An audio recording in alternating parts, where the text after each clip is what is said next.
Our topic today is the run-up to the critical election of 1864, the issues that face the two parties, and the significance of the soldier vote. Our discussion leaders are David Kent and Ed Epstein. Ed Epstein is the current president of the Lincoln Group.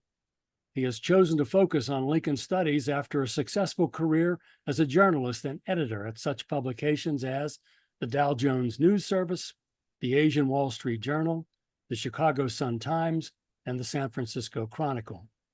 Last year, Ed was inaugurated into the University of Illinois' Media Hall of Fame. Second speaker, David Kent, is the immediate past president of the Lincoln Group. After establishing his reputation as an award-winning scientist, David has begun to emphasize his Lincoln scholarship.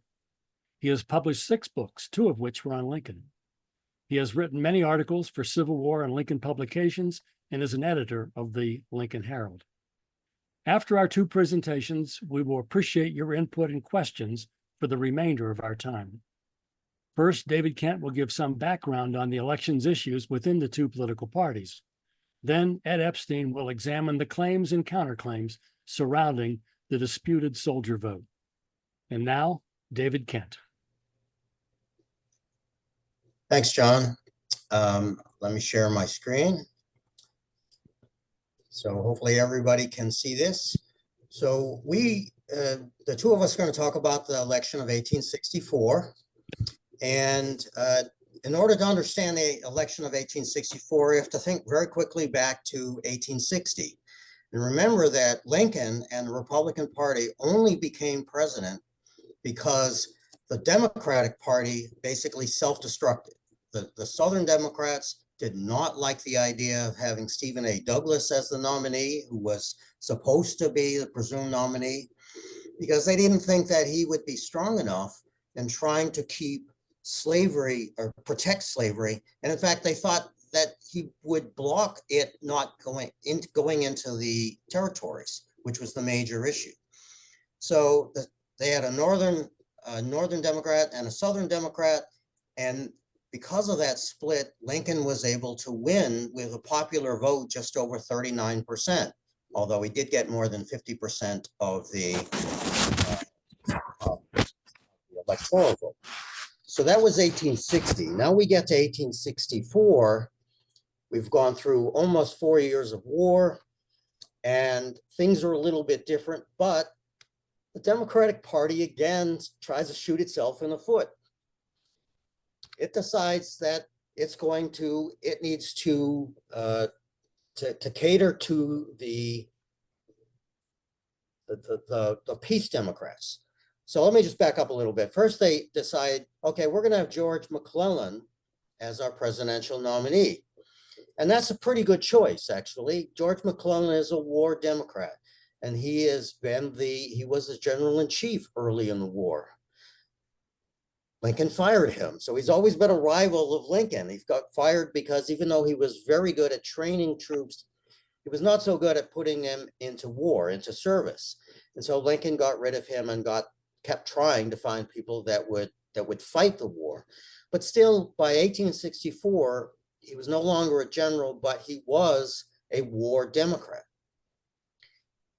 Now, the Democratic Party decided, well, we have to get both sides of our party. And so there's the war Democrats. These are the people who want to win the war and are unionists, versus the peace Democrats, led by Copperheads, like Clement Van Landingham, who was the big, most vocal Copperhead.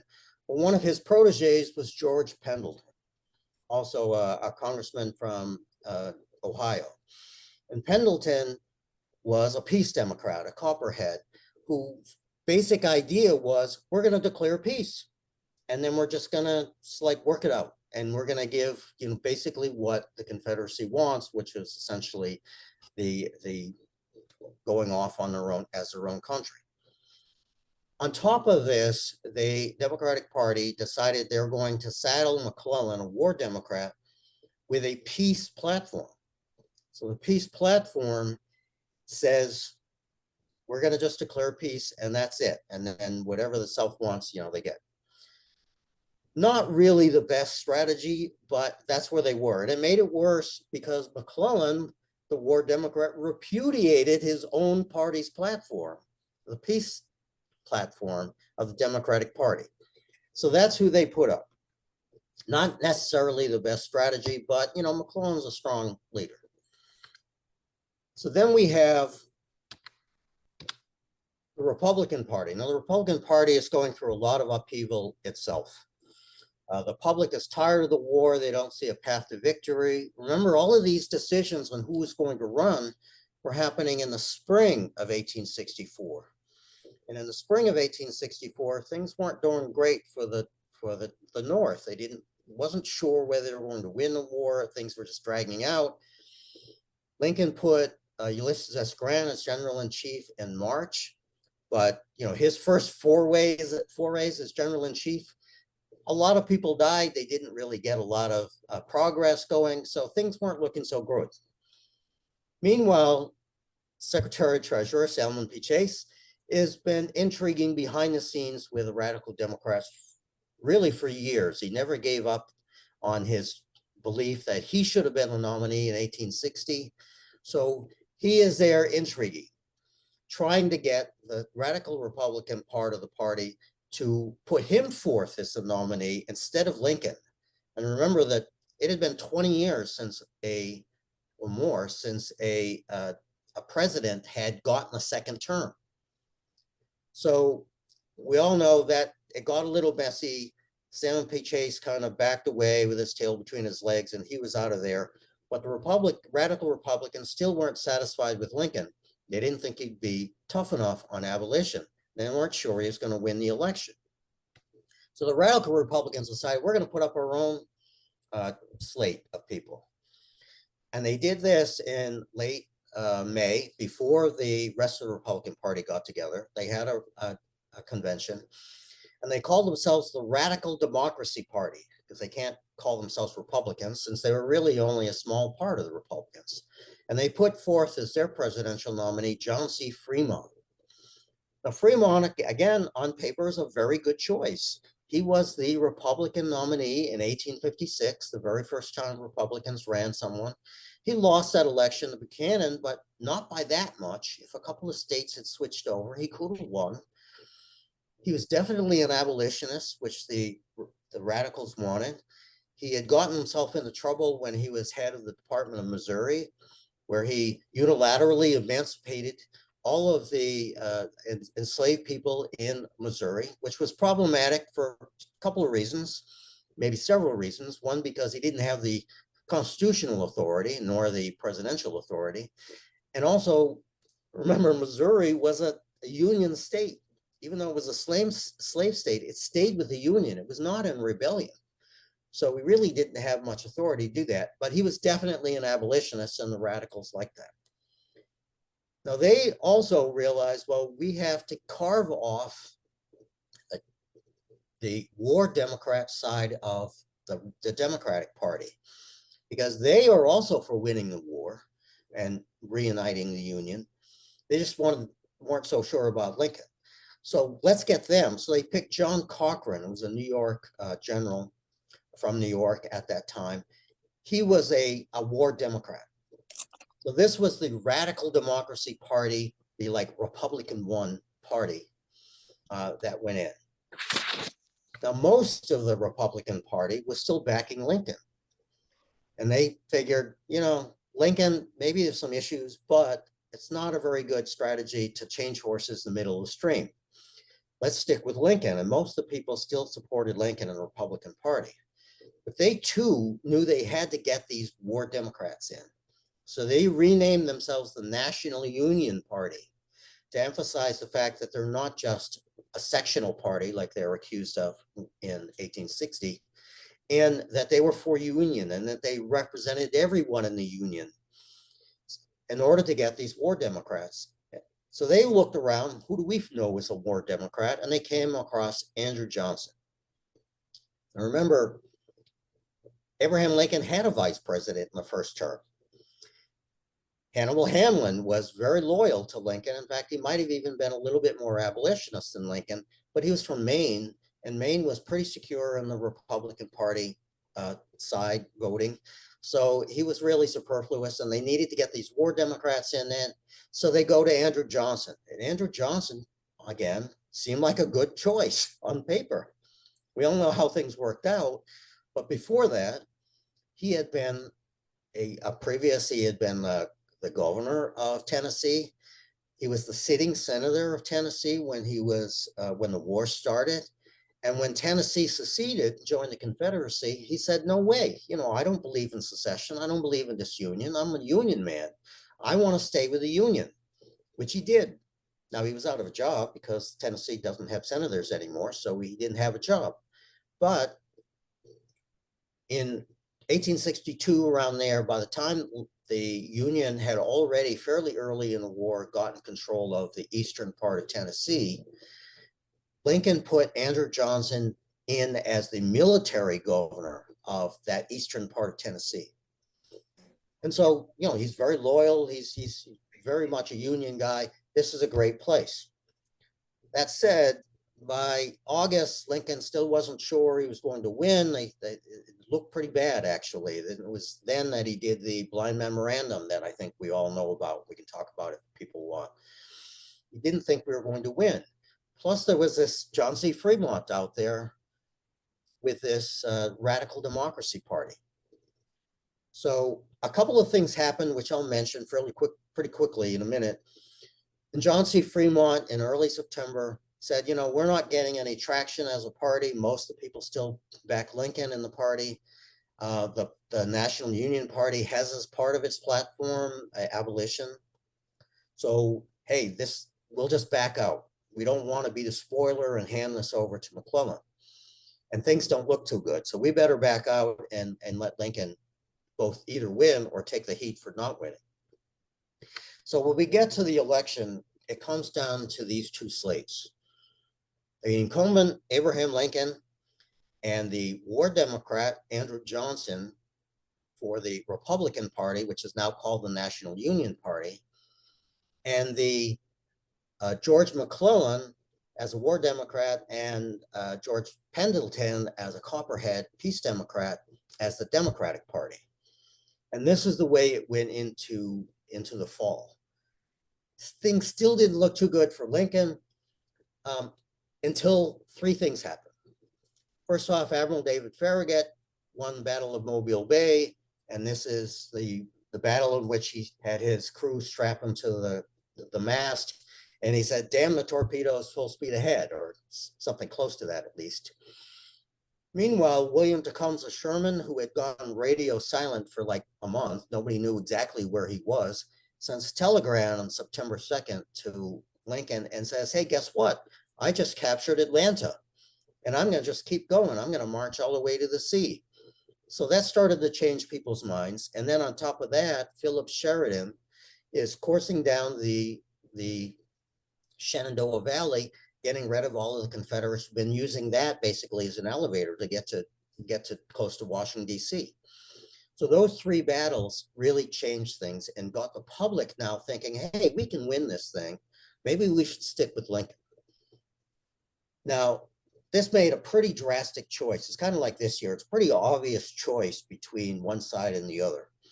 The Republicans wanted victory. They were going to win the war. They were going to reunite the Union.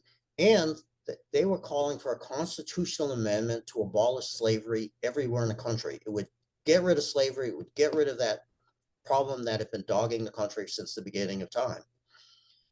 Versus the Democratic Party, who was calling for, hey, let's just call it peace and it's over. And we'll just give whatever the South wants in order to settle this thing, which would have meant dismemberment of the Union, disunion, and continuation of slavery, at least in the South, which even if it was a separate country, would have still been a problem for the North. Those are the two decisions that the sides that people had to decide from. Now, because McClellan was a war leader, and because a lot of people were out, 2 million, whatever the number was, were out in the field, still fighting, and there was some question about whether they could even vote, the military, the soldier vote became critically important in this election, which is why I'm going to turn this over to Ed and let him talk about the soldier In vote. the 1864 presidential election, 154,000 Union soldiers voted. Of those, 119,754 voted to re-elect President Abraham Lincoln. The question is, why did they do it? Was it out of devotion to their commander-in-chief? Was it out of cohesion in their military units? Was it because of enthusiastic support for the Lincoln administration's policies, including emancipation and the deployment of more than 100,000 US colored troops? Or was it because of heavy-handed coercion by Republican officers and the Lincoln administration, going all the way up to the White House, to Lincoln himself? The issue has become the subject of a lively debate in recent years, with two young historians staking out opposing positions and offering convincing arguments for their positions. So let's explore this controversy. And let's start by looking back at the historians' consensus well before the current kerfuffle. Historian James McPherson, who we all know, wrote in his 1988 book, Battle Cry of Freedom, that, quote, the voting of the soldiers in 1864 was about as fair and honest as 19th century elections generally were, and Lincoln's majority was probably an accurate reflection of soldiers' sentiment, unquote. Now, 19th century elections, remember, bear little resemblance to today's secret balloting. Voters used party-distributed ballots to vote, and they cast their vote in full view of their neighbors. Cheating was not uncommon. Quote, although there were undoubtedly irregularities, their partisan benefits tended to cancel each other out, unquote, McPherson added. Decades before McPherson wrote his book, historian Allen Nevins published his multi-volume history of the Civil War era. In the volume, The War for the Potomac, the war for the Union, the organized war to victory, Nevins noted that early in the war, the Army of the Potomac was led by generals who were Democrats politically, George McClellan, Henry Halleck, and Don Carlos Buell among them. This led to Republican hostility to the idea that soldiers, influenced by their top officers, should be allowed to vote in national elections. This went so far that in January 1863, the Republican Congressional Caucus decided to oppose supporting soldier enfranchisement. But that changed. Quote, Grant, Sherman, Rosecrans, and Meade emerged. They clearly supported Lincoln, who gained an ever larger place in the volunteers' hearts, unquote, Nevins wrote.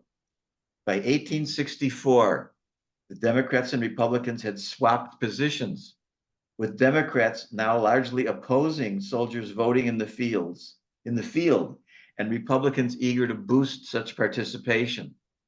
11 out of 25 states allowed soldiers to vote in their camps far from their homes.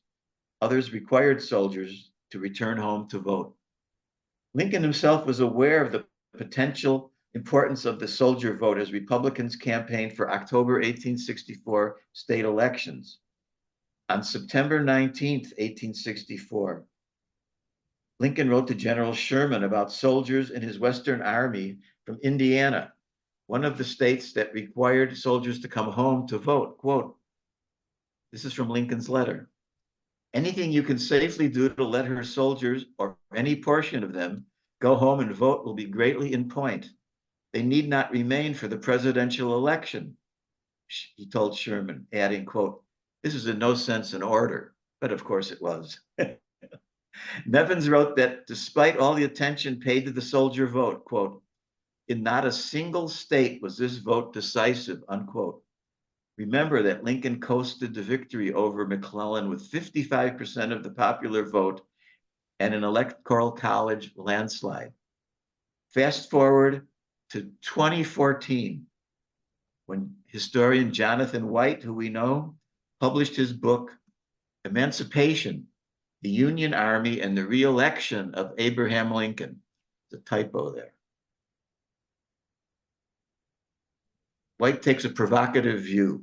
Quote, while the soldier vote was cast overwhelmingly Republican in the presidential election of 1864, it may not be an altogether reliable index of the Army's ideological motivation or political sentiment, unquote. White contends that as the federal government's war aims transformed from preserving the Union to emancipating the 4 million black slaves, quote, many Northern soldiers felt betrayed. Many resigned or deserted as a result, while others spoke up against Lincoln and his policies. As political opposition increased among the soldiery, White says, federal officials searched for ways to inspire acquiescence or coerce submission to the North's changing war aims. Soldiers who resigned or deserted after Lincoln issued the Emancipation Proclamation, or who spoke out against Lincoln's decision, were often court-martialed and publicly punished in order to dissuade other soldiers from acting alike, unquote.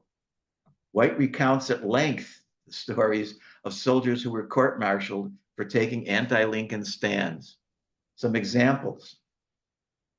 Lieutenant Mordecai Bean of the 11th Ohio was court-martialed in the spring of 1864 for, quote, having debated the affirmative side of a resolution that claimed that the Southern states had just cause to secede from the Union, unquote.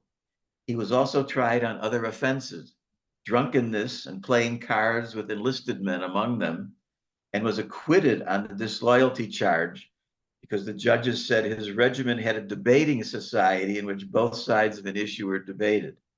But he was found guilty of the other charges and discharged from the service.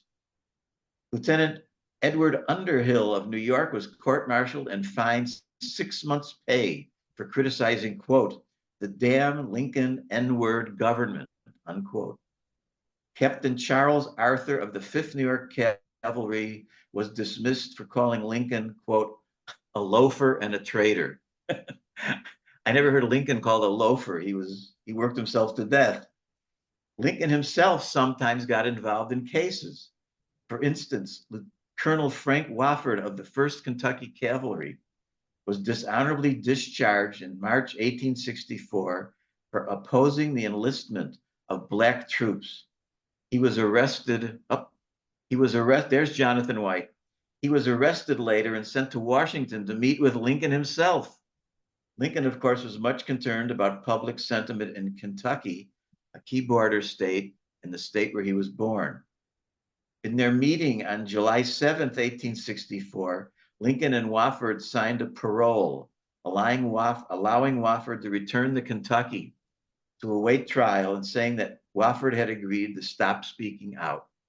But Lincoln also lectured Wofford on the constitutionality of his emancipation policy. Wofford exploded, quote, much as I love liberty, I will fester in prison or die on a gibbet before I agree to any terms that do not abandon all charges against me, unquote. Wofford never came to trial.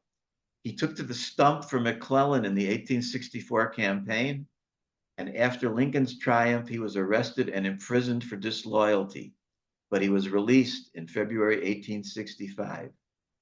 Thus, White contends, by the time the 1864 presidential election rolled around, the Army had been purged of a lot of Democrats, and those soldiers serving in the Army at the time may have felt obliged to vote for Lincoln. But as David pointed out, McClellan didn't help his own cause, even in the Army of the Potomac, where he was once the adored commander, by embracing peace Democrats and even some Copperheads when they ran for office. This was before the 1864 presidential election. The Democratic National Convention of 1864, at which the peace at any cost faction dominated, with McClellan's acquiescence, also turned off a lot of soldiers. Quote, most Democrats in the Army opposed both the peacemen of their party and the abolitionists of the other, White writes. White also contends that soldiers were not as interested in politics in 1864 as other historians say, and intimidation in the field held down McClellan's vote. He quotes Colonel George M. Buck of the 20th Michigan Volunteers, who wrote to McClellan that, quote, that intimidation and coercion led to a low voter turnout among the Democrats in this regiment, unquote. White quotes from Buck in a letter he wrote to McClellan after the election, quote, it may surprise you that this army that owes so much to your creative genius and superior generalship should vote as it did. But you little know how many and great were the difficulties that beset every soldier who dared speak one word in your favor, unquote. White sums up his case thusly, quote, it seems that the current historiography overstates the level of attachment between Union soldiers and the Republican Party. Many of the soldiers who voted for Lincoln did so out of disgust for the party that had deemed their work in the field a failure, rather than out of support and admiration for Republican war aims. Historical debates like this one emerge slowly, mainly because it takes years of painstaking research for a professional historian to reach a conclusion. So it wasn't until 2020 that Zachary Fry's Republic in the Ranks, Loyalty and Dissent in the Army of the Potomac was published. He takes on White directly in his book's introduction, quote, this book, using the Army of the Potomac as a case study, takes issue with his interpretation of the Union Army's political story, unquote. Fry says the Army became pro-Lincoln largely through the mobilization efforts of lower-ranking officers to educate their soldiers that won the allegiance of the rank and file. Enlisted men often came to mirror the attitudes and behaviors of their immediate superiors, Fry writes. There were other reasons, he says, and there's Zachary Fry. Soldiers who came into contact with slavery came away revolted by the institution, just as Lincoln did in his trip down to New Orleans as a young man. As the bloody war dragged on, they came to feel that the disunity they saw promoted by Democrats was hindering the war effort. The institution of a military draft also caused soldiers to turn away from the Democrats because they associated the party with those who didn't want to serve in the military and didn't want to do their bit to save the Union. And quote, finally, and less well known to historians, pro-Lincoln forces in the Army proved effective at fostering political cohesion by encouraging widespread participation in the Northern political sphere. Soldiers were encouraged to write to their hometown newspapers, voicing support for the war and Lincoln. Units approved resolutions of support, and these were sent home. So when the election season finally came around, some soldiers could vote in the field and others had to return home. Pennsylvania, for instance, allowed soldiers to vote in the field, but only if they paid taxes, sometimes as little as 10 cents, and only if they could show a tax receipt when they went to vote. White says Lincoln, quote, professed to want free elections in the field. He quotes Lincoln as saying, I want to get all the votes I can, of course, Lincoln told Pennsylvania election commissioners in October 64. But White notes, quote, Democrats, both at home and at the front, complained it was difficult to vote the Democratic ticket in the field, unquote. White says officers played tricks on Democratic soldiers, telling them they'd be court-martialed if they voted for McClellan, there's our friend. Some were court-martialed for comments around the time of the election. Some Democratic election canvassers were driven away from military camps, but Republican canvassers also said it was hard to reach soldiers. Fry says that in the end, Lincoln was the choice of the Army of the Potomac. Quote, the Army cast its voice willingly and overwhelmingly for Lincoln, unquote. So who was right? Who is right, Fry or Lincoln? They both offer compelling facts. Well, I'm torn. At a Lincoln Group event not long ago, I asked historian Alan Guelzo what he thought about who was right, White or Fry. Quote, Perhaps it's a mixture of both, he told me. I won't try to make a final call on that.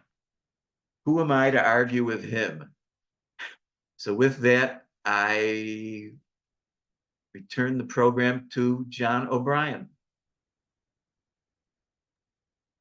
Thank you very much, Ed and David.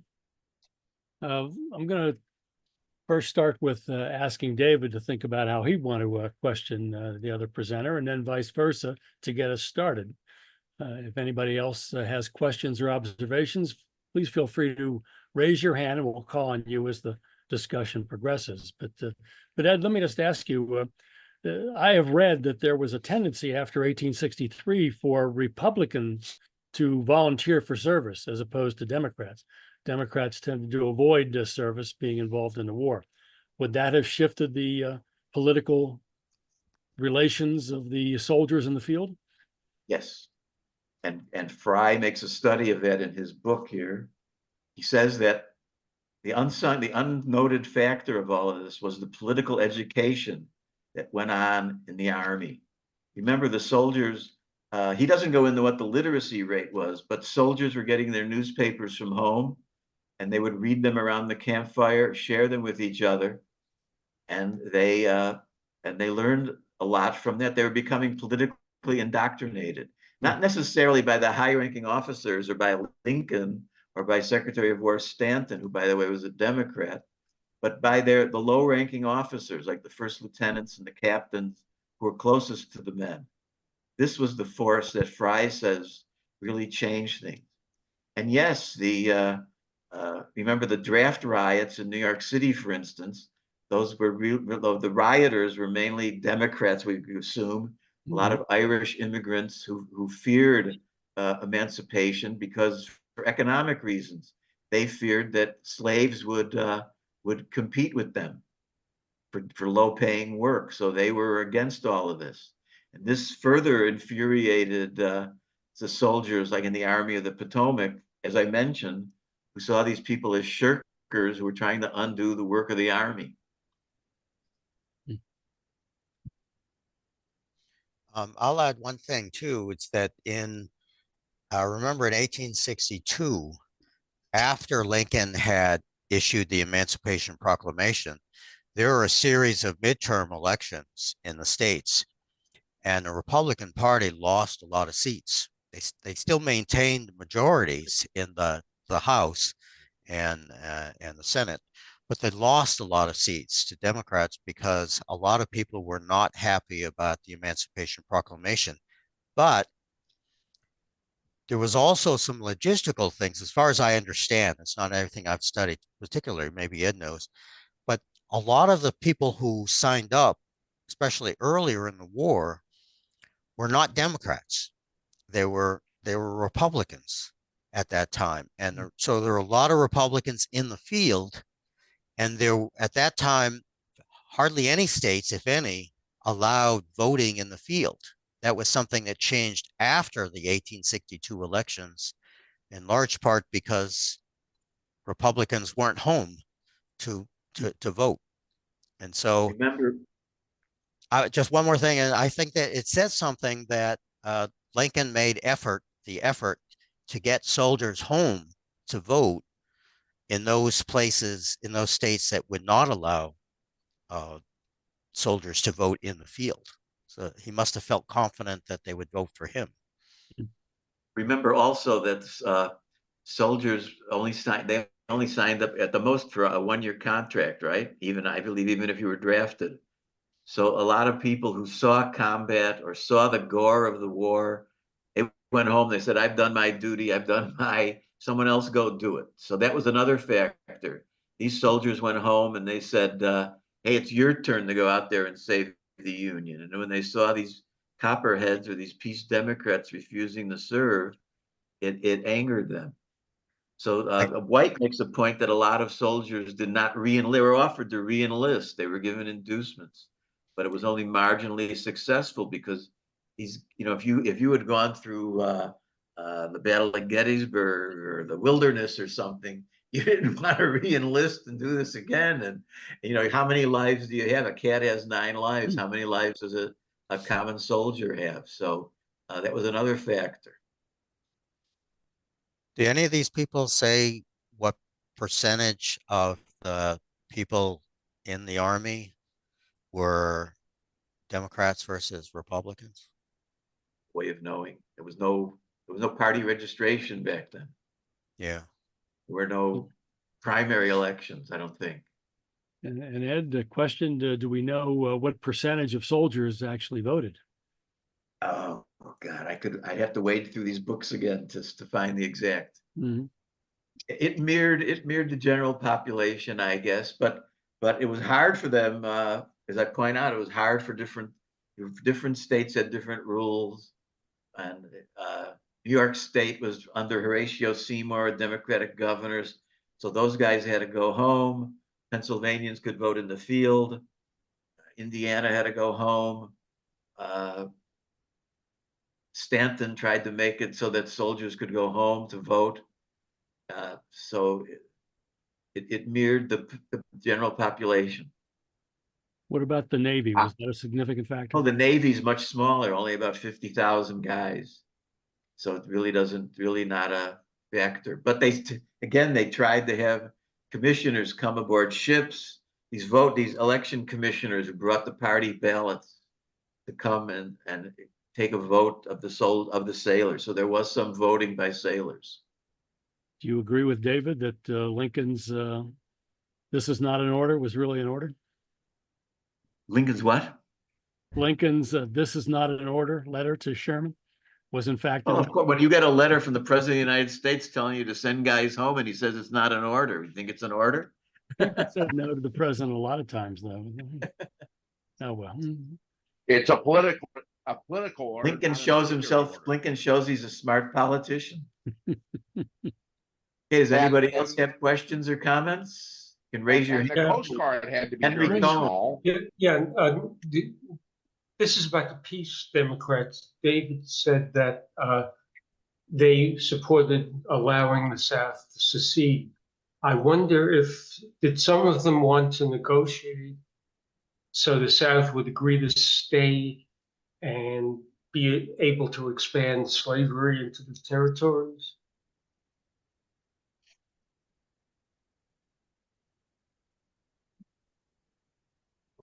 Were Confederate soldiers in Louisiana allowed to vote? They took the pledge in, I guess, David, did you hear 1862. Henry's This is the question? I'm sorry, Henry, can you repeat that? Yeah, you said that peace Democrats wanted to allow the South to secede. And my question is, did some of them instead want the South to stay and they would negotiate and let slavery expand into territories or work something out? Yeah, the South had already seceded, so they were gone officially anyway by that time, or at least in their minds, they were gone officially. But basically, they were like, well, we don't want to fight anymore. We're just going to declare a peace, and then we will negotiate. Well, negotiations, really only two options. One is, I guess there are some peripheral things, but the main one is, well, they've already seceded. We'll just let them stay seceded. They'll stay a separate country, and then we'll negotiate with them as a separate country if they had won. That's why Lincoln, in his blind memorandum, was saying, we're going to have to work with the incoming president to win the war before he takes office, because afterwards he would have come in such a way that he wouldn't be able to do anything to win the war, and it would be a disaster after that. Now, one of the things that I didn't dig into the specifics of what they were proposing because they hadn't won, so they were proposing a lot of different people had a lot of different proposals. But if they were going to get those southern states that had seceded to come back to the Union, clearly they would have had to allow them to spread slavery into the territories in order to allow that. Now, I don't think that's possible because Congress, when they passed the law and Lincoln signed in the spring of 1862, abolishing slavery in the District of Columbia. A month later, Congress passed a bill and Lincoln signed a law abolishing slavery or banning slavery from going into any of the Western territories. So they would have had to reverse that law, which they could have done because it wasn't a constitutional amendment, it was just a law. But they had already banned slavery in the territories, and they would have had to reverse that. And it's not likely they would have gotten the support from the territories. A lot of the territories, in part, in fact, this is a good point to make, I think. One of the reasons why the South did not want Stephen A. Douglas as the nominee was because Douglas was telling the South, I don't think you can, number one, I don't think people in the Western territories want slavery. And if they don't want it, they can keep it out. That was his whole thing with this kind of sideswiping popular sovereignty and saying, well, you know, they'll play some games at the local level and somehow be able to ban it and be in compliance with Dred Scott decision and yet do the opposite of what Dred Scott decision said. And the South didn't like that with Douglas because he was telling them, it's like, if they have a choice, they're not going to let you in. Most of these states that are going to come in, they want to come in as free states, not slave states. And the South knew that they were losing control of the federal government. Up until that point, from the beginning of the country, up until Lincoln, the South controlled the federal government. They had the judiciary, the presidency, the states. But the more and more states came in as free states, they would lose electoral power. And those upper South states like Virginia, Kentucky, Missouri, even, and Delaware, they didn't have that big a percentage of enslaved people in them. They were probably sometime going to get rid of slavery sooner. And then eventually they would just overwhelm what was still left in the Deep South. And they were afraid of that. They didn't want to see that. There's a question in the box about was there opportunity to contest the election after it was over? Were there complaints about it being free and fair? There's always complaints afterwards. There wasn't anything that I recall, any legitimate complaints about fraud or anything like that. It was when Lincoln won 55% to 45% the popular vote, but the electoral vote was a landslide. It was like 212 to 21. I mean, it wasn't even close. So there wasn't really much they could do to complain. Dick, how about your question? Right out. Thank you. Can you hear me okay? Yes. Great. Thanks first to Ed, David, and John for putting on such a great program, doing it so well. I had a question about the October states, Pennsylvania, Ohio, and Indiana in particular. It's turned around so abruptly from the reporting we saw in the New York Times from Henry Raymond in August about how desperate things looked for the Union cause. The implication I get, or the inference I take, is that the Sherman's victory in particular and the change in Northern fortunes caused a changing of the minds, if you will, in these particular states, which then drove the greater result in November. I'm wondering if there's a reliable way to measure that then or now, and if so, whether there was a similar changing of minds on the part of the soldiers, or was it more a question of turnout? I guess I'll start to say that it was a combination of things, but certainly Sherman showing that he was basically cutting the South in half. You already had the west of the Mississippi was getting coming under Union control. By the fall of 1864, the Union had really chopped into what had been the Confederacy as far as land that they had recaptured. Parts of Louisiana, parts of Tennessee, the coast of North Carolina and Georgia. I mean, there were a lot of areas that the North had recaptured, but having the big battle at Mobile Bay and and Sherman's march to the sea happening, especially Atlanta, because he hadn't finished the whole march by that time, really did make a difference. And then that gave the public a sense that the war was winnable, which was a big question before that. And then when you couple that with the fact that the Democratic Party had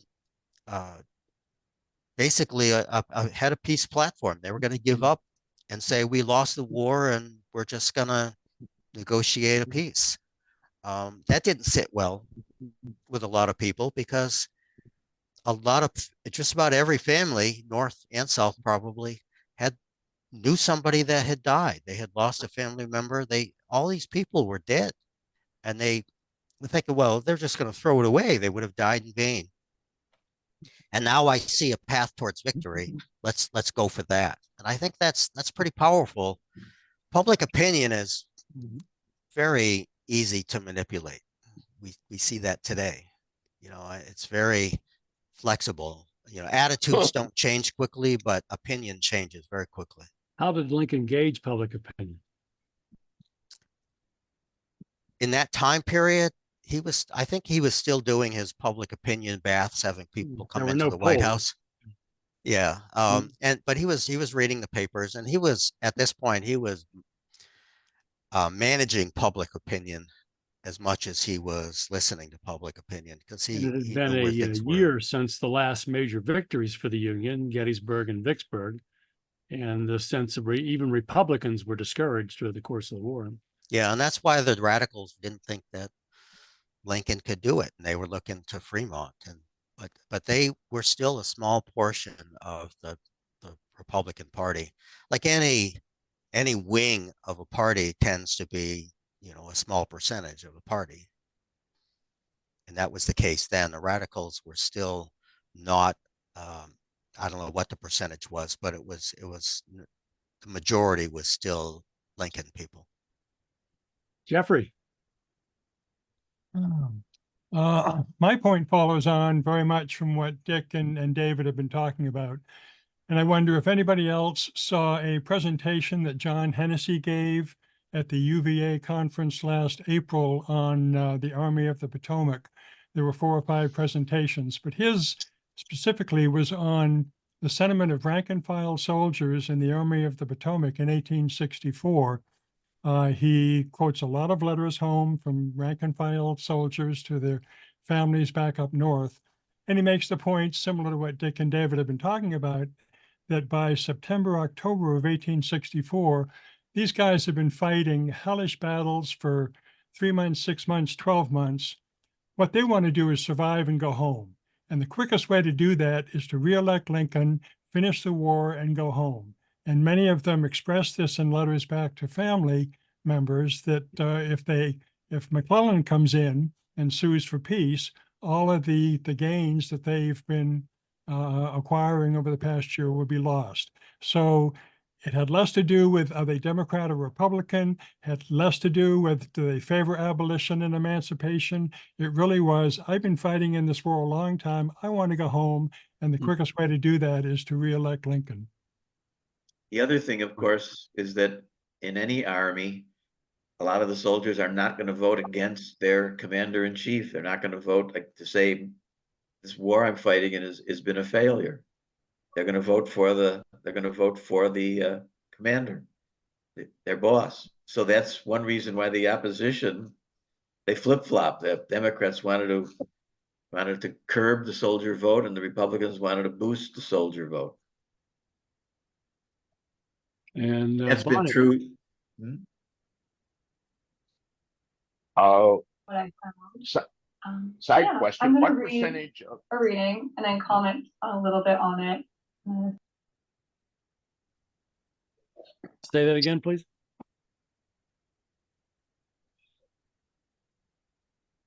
Bonnie, are you there?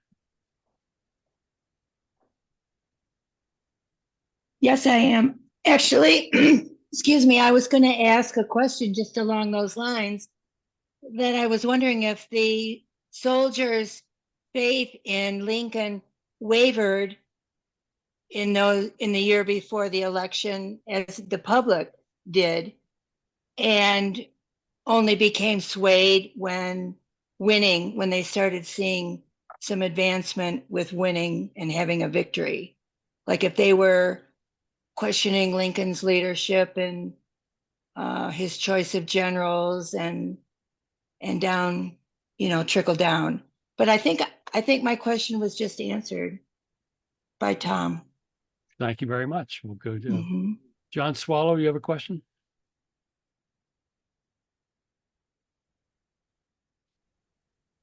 Dr. John, go ahead.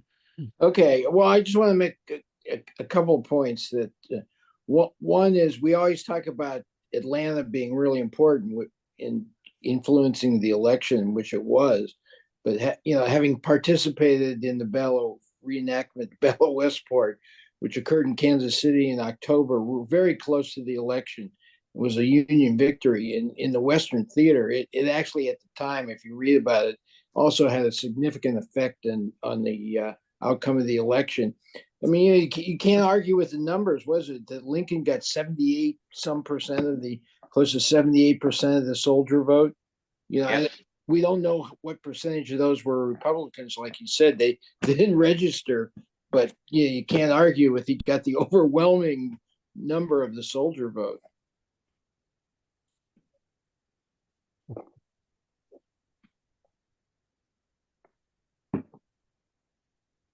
So I should add that the issue of the soldier vote has come up in other wars that we've had since the Civil War, particularly in 1944, when it became a big issue because there were millions of men overseas, and to make a long story short, the Democrats and Commander-in-Chief FDR wanted these soldiers to be able to vote overseas. The Republicans and Thomas Dewey, who was then the governor of New York, did not, because they said there's no mechanism for these people to vote. This was after we went to secret ballots and voter lists, and elections became much more formalized. So the Democrats hung this around Dewey's neck, that he was disenfranchising the men in the field. And just last week, it was disclosed that 6 Republican congressmen from Pennsylvania had sued to try to block overseas ballots from being counted. And veterans groups are up in arms, saying they're trying to disenfranchise the soldiers from Pennsylvania. So it's an issue that comes up again and again and again. It was also an issue in 2004 during the Iraq War. People remember they were worried that the absentee ballots from the soldiers in Iraq in Afghanistan would not get back in time to be counted in the election. And I believe 1 or 2 states passed emergency legislation giving those ballots more time to be received and be counted. So this issue doesn't go away.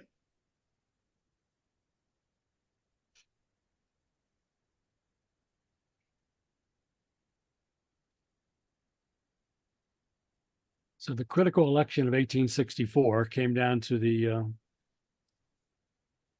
soldier ballot. We're saying that that was No.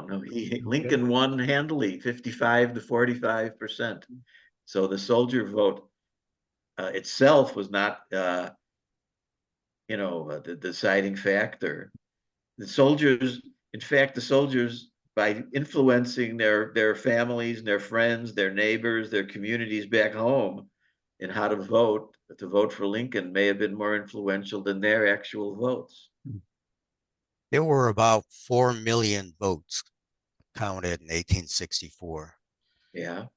So a if few there hundred were thousand of them, few 100,000 of them were soldiers or sailors. soldiers, so it's not a small number, but it's not huge, not for this sort of landslide that was seen. I mean, 55 to 45% these days would be considered a huge landslide. But the electoral vote was even more.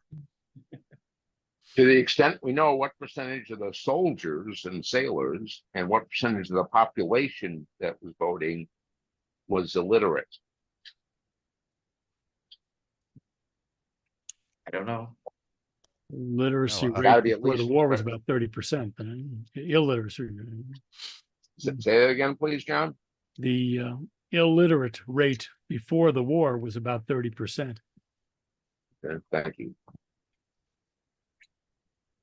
I want to cite one example in the election in '64 where the soldier vote was critical, not in the presidential election, but in the referendum for the ratification of the Maryland Constitution that would have abolished slavery. It's my understanding that that passed by a very, very narrow margin, and that can be attributed entirely to the soldier vote. Is my understanding correct?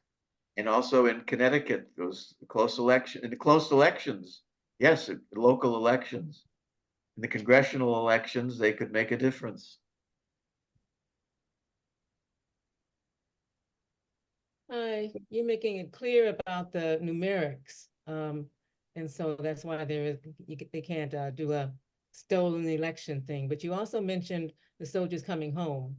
And I'm wondering about the sense of appearance and sentiment that could spread around to family members and friends and constituents and politicians. I think that can't be understated, that if you feel disenfranchised, that you feel coerced, then the numbers may not be there to make the difference in that particular election, but you can come back and make a hell of a lot of difference once you come back home. Right? They also came home and said, you know, I saw slavery. I saw what it was like. I saw what they're doing to these people. I saw how they're treated. I saw their desperate conditions.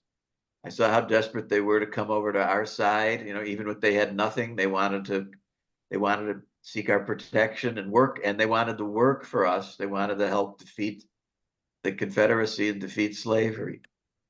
So it probably increased support for things like the 13th Amendment. It just struck me that there's one group of people soldiers who didn't vote, and that's the African American soldiers. There were almost 200,000 between the Army and the Navy fighting during the war, and they had no vote. That's So right. they weren't even considered when it came to whether soldiers could vote, or even free blacks living back home in the North, you know, couldn't vote in most places by that time. There were a few, but I think Frederick Douglass did not vote for Lincoln in 1860. He voted for Garrett Smith, but he kind of hoped that Lincoln would win. I don't know who Douglass voted for in 1864, or if he voted. So New York State was one place where you could vote, but that was pretty rare. If I could just to Craig Howell's point about the impact soldier vote on the Maryland Constitution vote, I'm looking for it, and hopefully I'll find it. If not, there is a table that shows side to side, back to back, that particular vote, Craig, with and without soldiers counted. And you were right. It doesn't win without the soldier vote added in. Noting a second ago the reference to the African American soldiers not voting. Also in the Maryland constitutional referendum, I would think that the Maryland Confederate soldiers, not an inconsiderable number, would also not have voted. So there you have it. What was the date? When did they have that vote? Was that the same time as a presidential vote, or? Yeah, same time as the presidential. Same time. Let's see if I can dig that out.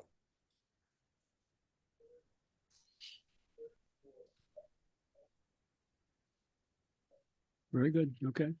Also got the idea from the book that Stanton pulled all kinds of shenanigans to try to suppress the Democratic vote, even though he was a Democrat, but by that point he was very pro-Lincoln, and he did everything in his power to make sure that Lincoln got reelected too.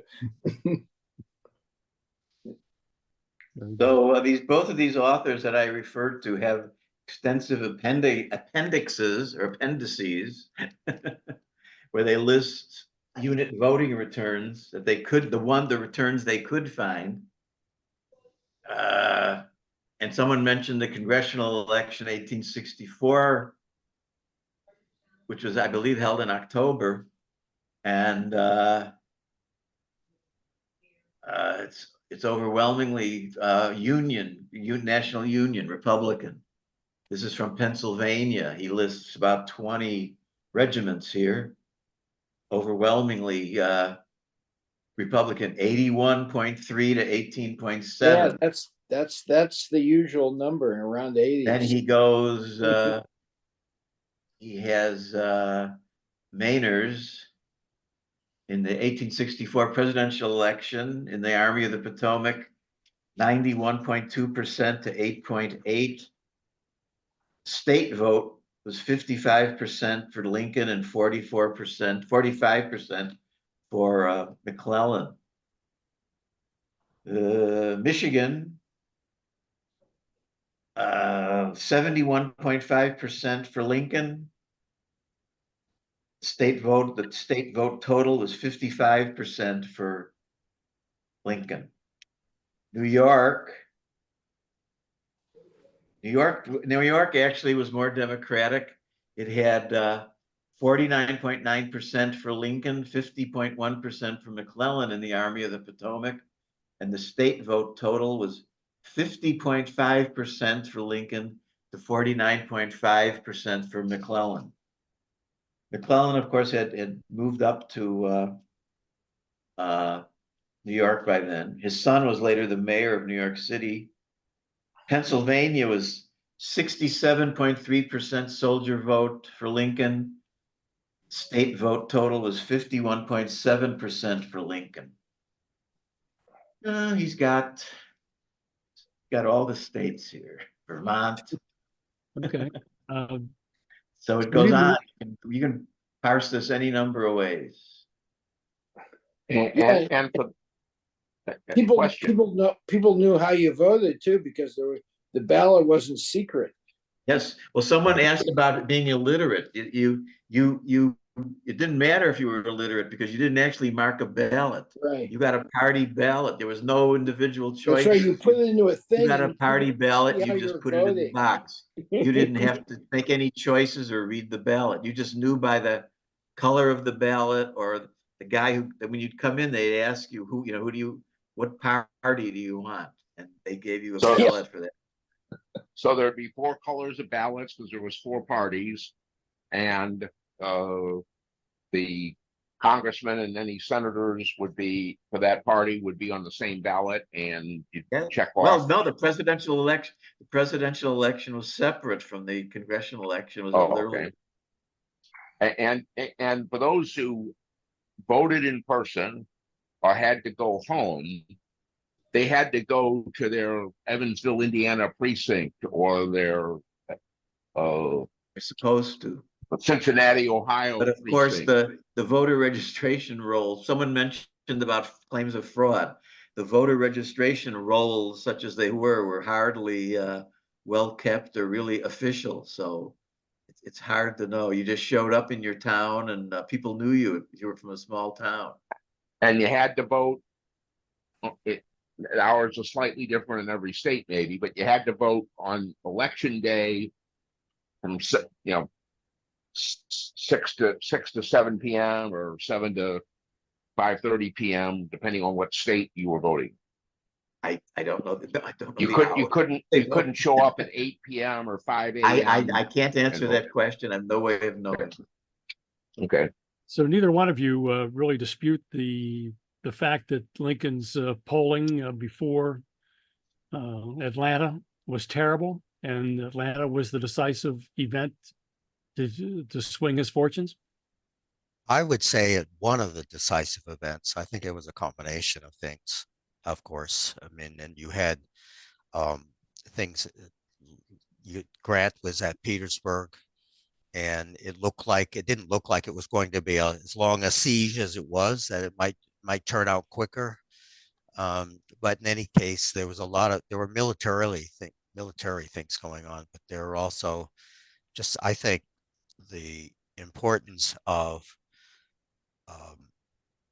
the Peace Democrat platform really turned a lot of people off. Once they figured that we should win this war and we don't want to have all of these people have died for no reason, I think it really did make a difference. And then with some military victories, and it just seemed like things were turning around. While we still have everybody on, because I think we're probably going to end soon, would people be interested in 2 weeks? What I'd like to do is take a look at the actual election results, and there are like 8 states that I think have really interesting stories behind them, and just talk about those 8 states and what happened with them and why they're so interesting for the 1865 election. So if you don't want to be part of that, that's fine. But if you do want to be part of that, maybe just hold your hand up so I can get an idea of how many people might be interested. I see a few hands. I'd be for 4 weeks away because Now this would be 2 weeks away. June. After that, we get into the election, election day, day is bad. and That's everything the else. Okay, so I will set something up, and we'll see if we can get some interest in doing it. So it'll be a quickie thing. It wouldn't necessarily have to be as long. I think maybe take another 15 minutes to go through these 8 states. And then if anybody wants to, add their information or have any states they particularly like, they can talk about those too. Good. Bonnie, If Okay, if what's it the starts website and then? starts at 7, David, what were the my states? preference, or 7:30 to 8. That's very busy. The last couple of days of the month are very busy for my work. what are those 8 states, David? I'll tell you in 2 weeks. Okay. Bonnie, you have a comment? No, Okay. I was raising my hand to be To in agree. favor. All right. Yes. Thank you.